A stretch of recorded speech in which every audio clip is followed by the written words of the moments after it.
तर नागपूरला न्या म्हणे. नागपूरला न्या म्हणे. डायलिसिस का काहीतरी म्हणजे करायला त्या. अच्छा, डायलिसिस करा असं म्हणून सांगितलं होतं. हो.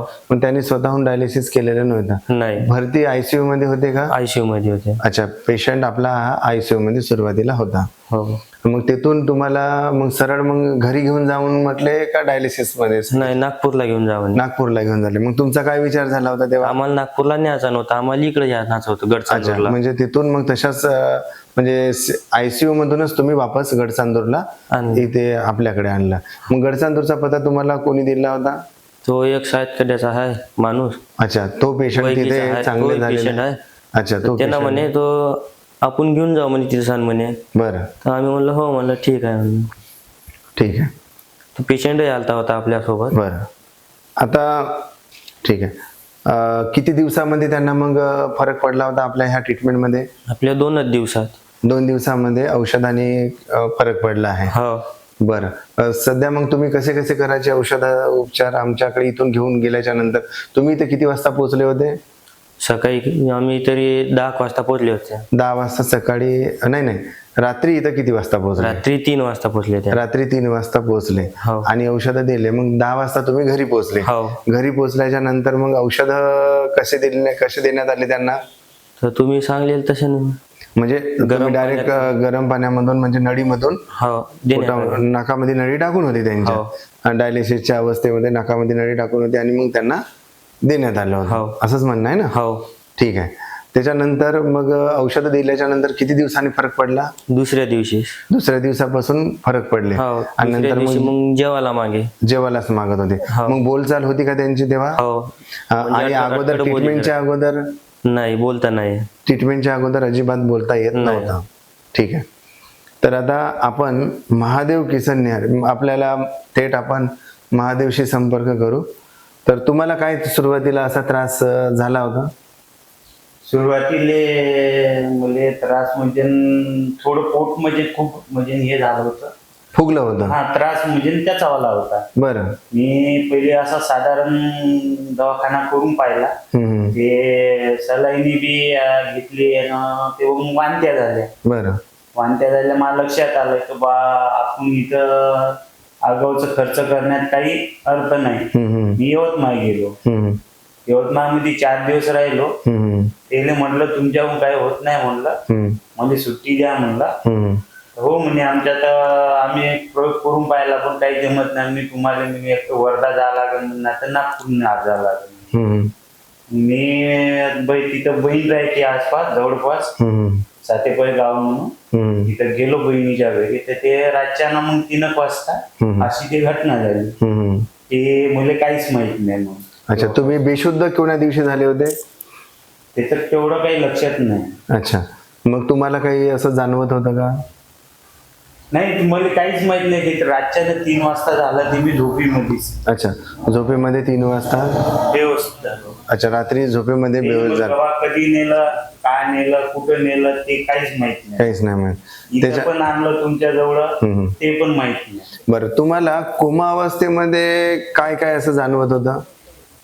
म्हणजे तुम्ही बेशुद्ध अवस्थेमध्ये होता ना, तेव्हा असं वाटे किंवा माझा जन्म होत आहे. अच्छा, एवढंच फक्त वाटले. म्हणजे तुम्हाला असं जन्म होत आहे म्हणजे नेमकं असं काय जाणवत होतं बा? अंदर असं काय दिसत होतं तुम्हाला? थोडं तरी असं भान होत असेल ना काही ना काही? नाही, तेवढंच भान होतं फक्त आलं. आणि एक आमच्या गावामधून जेव्हा आम्ही ही गाडी वापस केली आहे ना, दुसऱ्या गाडीमध्ये टाकलं. बरं. ते आमचे शेजारचे जे सर आहे, ते सर म्हणले फक्त का बा प्लॉट टाका आणि गादी टाका. अच्छा, म्हणजे व्यवस्थित तिथपर्यंत त्रास होणार नाही. बरं. पेशंट लिपी नाही होणार ना, बसणार वाले लिपी. बरं. तर एवढं फक्त 2 शब्द म्हणजे ते ऐकायला आले. मग त्याच्यानंतर मला मग काही माहिती नाही. अच्छा, आणि आता मला हे सांगा, जेव्हा तुम्हाला म्हणजे तुम्ही बेशुद्ध झाले तर तुम्हाला असं काय काय डोळ्यासमोर असं दिसत होतं? मग दुसरं काहीच नाही. मग असं मला वाटते की बा इथून त्या बेल्यामध्ये गेल्या समजायचं. आता बेला गाव आता ते तर मला माहित नाही होतं, पण मला अंदाज म्हणजे मी आता सांगत होतो तुम्हाला. मग तिथं असं वाटते का बा मी इमानामध्ये हाव का काय बा बसून, हे ना म्हणजे आदर नेत आहे का काय. म्हणजे एवढा रस्ता खराब असून म्हणजे काहीच त्याची म्हणजे त्याची झटके नाही लागायचे, काही नाही. अच्छा म्हणजे मला काही समजेच नसल्यावर ते मग काय माहिती होणार. अच्छा. त्याच्यानंतर बस तुम्हाला एवढंच फक्त मला, मग बाकी काहीच नाही. बरं. त्याच्यानंतर मग किती वेळाच्या नंतर म्हणजे तुम्हाला होश येत असताना कसं कसं जाणवत होतं तुम्हाला? हा स्वप्न होश येत होता त्यावेळेस. औषधं घेतल्याच्या नंतर तुम्हाला मग त्याच्या पुढे काय जाणवत होतं बा? हा तर तेव्हा आहे ना थोडीस म्हणजे मग डोळे उघडले मी. हम्म. डोळे उघडले तर थोडी जीभमय जाळी होती बरं. आणि असं थुका खूप भरपूर येत होता. थुकायला गेलं की असं जवळपासच थुकत येतं. हा, हा, शक्ती नव्हती ते. हा तर ते बरोबर. मग टावेल, मग घरचे लोक टावेल ठेवे थूक थूक करायचं. आणि लघवी करताना त्रास होईल म्हणजे बरं. लघवीच्या वेळेस. म्हणजे ना आता कसं आपण मोकळी लघवी करून आहो ना, हा हा. ते लघवीच्या याच्यामध्ये टाकून असल्यामुळे ते लघवी सफा नाही होईल. बरं. तर ते एक त्रास होता. बरं. तिथून मग मला ते धोका 3 दिवसामध्ये क्लिअर होऊन गेलं. बरं. म्हणजे तुमचे 5व्या दिवशी मी ते आम्ही काढायला यवतमाळला गेलो. हा म्हणजे त्या नया काढायला. हा हा.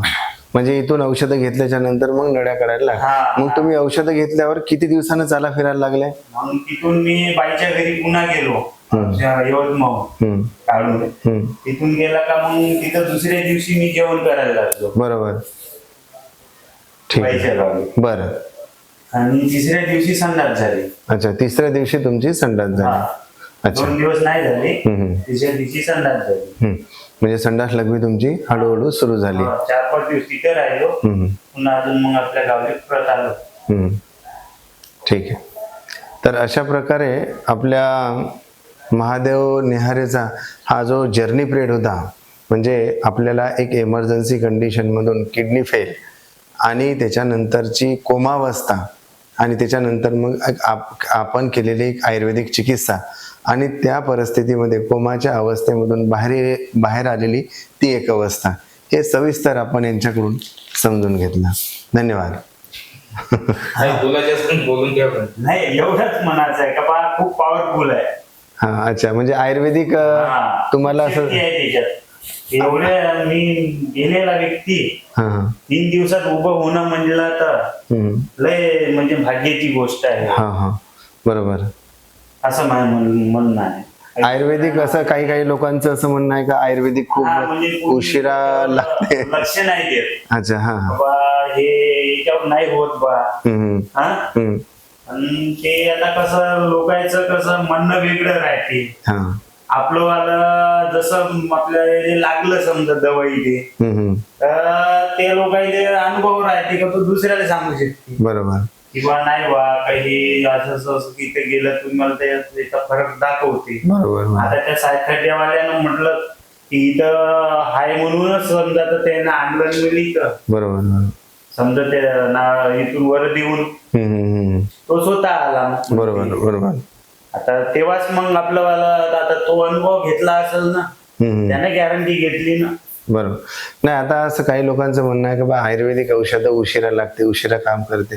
त्यामध्ये तुमचं जे तुम्ही आता कोमाच्या अवस्थेमधून बाहेर आलेले, जे की तुमची किडनी फेल झाली, किडनी फेल झाल्याच्या नंतर तुम्हाला इमर्जन्सी ट्रीटमेंट करायला लागलं. इमर्जन्सी ट्रीटमेंट करून मग तुम्हाला डायलिसिस कडे नेलं.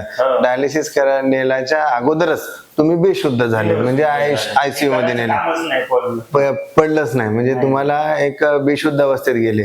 मग तशा परिस्थितीमध्ये नाकामध्ये जे नळी टाकून होती, तर तशा वेळेस बाकीच्या लोकांचं म्हणणं असतं की आयुर्वेदिक लेट करते, तर तुमचं असं म्हणणं कसं? आमच्या गावातली तर म्हणजे ह्या पण ते जाऊ शकत नाही. अच्छा. म्हणजे महादेवराव गेला म्हणे. बरोबर. बरोबर. आता हे म्हणजे याची कंडिशनच या पद्धतीची आहे, तर काही खरं नाही म्हणजे